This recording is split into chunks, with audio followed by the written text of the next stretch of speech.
Welcome to the banker lamp. Please enjoy the video. You'll begin by verifying prerequisites and starting the enrollment flow. Make sure your phone is updated and the fingerprint sensor is clean. Dirt or a wet finger causes read errors.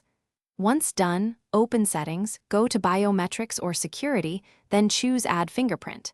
You'll be prompted to set a backup PIN or pattern first because the system needs an alternate unlock method. Tap Start, place the pad of your finger centrally, and lift and reposition as the interface instructs to capture multiple angles. Now focus on the intermediate, more detailed steps to get a reliable scan. You'll press lightly and lift repeatedly while rotating the finger slightly so the sensor captures the center and edges. This reduces false rejects. Make sure you cover different contact points, pad, side, and tip, so the system creates a robust template. Once the progress bar reaches 100%, name the fingerprint clearly, like right thumb, because that helps when you remove or add entries later and when troubleshooting. Finish by validating the credential.